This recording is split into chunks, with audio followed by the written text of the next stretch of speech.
1933. A team of geologists tramped through a remote forest in northern British Columbia. Their only lifeline to civilization was their radio operator, Donald Hings. He knew Morse code and could communicate with head office. But Donald also completely embraced new technology. He was a scientist, an untrained scientist. He didn't have a formal education, but he thought like a scientist. He was always finding problems that perplexed him. And then he would tackle those problems by inventing some crazy contraptions. The geologists finished their job and prepared to head back. But there was an unexpected problem. Donald learned that they were stranded.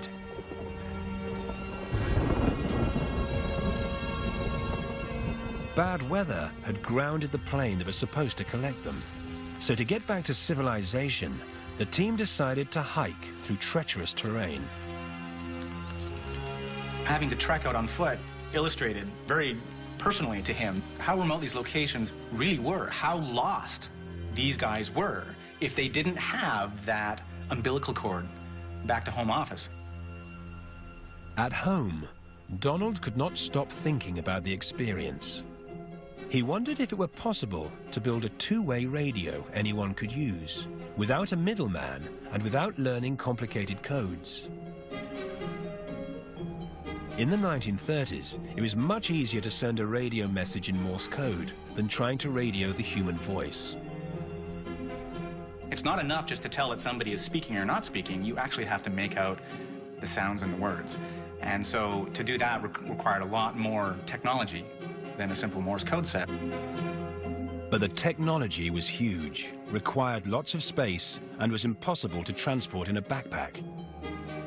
The technologies for doing voice radio were well understood at the time. They were just too big and too clumsy to be useful for his application. So you start with that. You start with the radio sets that you do have. They're big, so you miniaturize them. You get them as small as you can. So Donald had to miniaturize the radio. But at the same time, boost the power of its signal so voices could be transmitted clearly over a distance. To make a voice signal come through clearly, you need lots of power, and to have lots of power, you need a big radio. And so it was just at cross purposes to the whole notion of portable voice communication. Donald realized he would have to reinvent radio circuitry. The complex wiring used to join radio waves to a voice signal would have to change.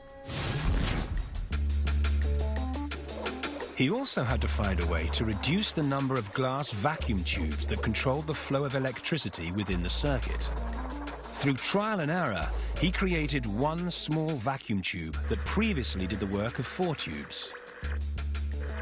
This meant that the radio wave could go through the tube at the same time as the voice signal, creating a super boosted clear sound. Donald then began working on shrinking other components and experimented to find the right antennas and wavelengths. Accomplishing all those things at once was the problem that my grandfather solved. It wasn't just a single invention. It was a very complex invention that had many, many different parts that all added up to what was at the time a really cutting-edge piece of complicated technology.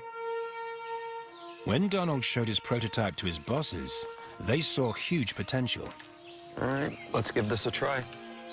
But the real test was to see how Donald's radio worked in action.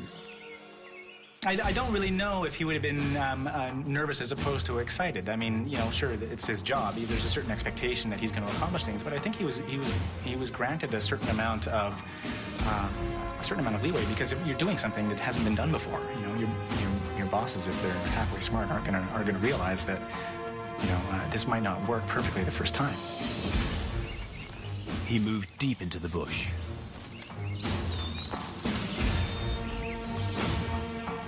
Testing. Testing. I hear you, Donald. I hear you. Loud and clear. Minimal static, Testing. maximum clarity. Testing. I hear you, Donald. I hear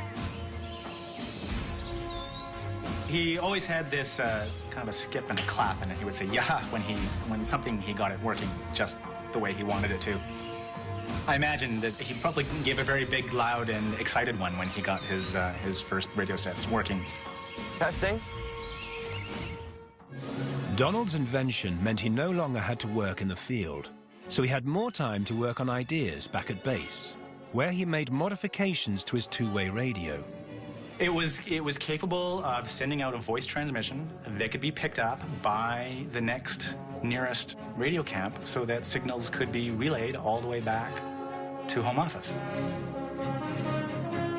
During World War II, it was used with great success by the Canadian and British military. The device also got a new name.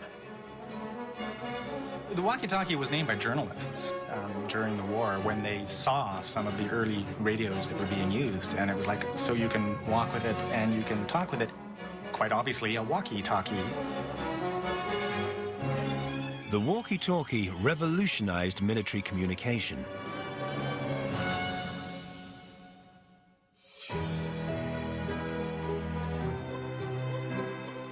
Over half a century later, in 2001, Donald Hings received an Order of Canada for saving countless lives on the battlefield and in the bush.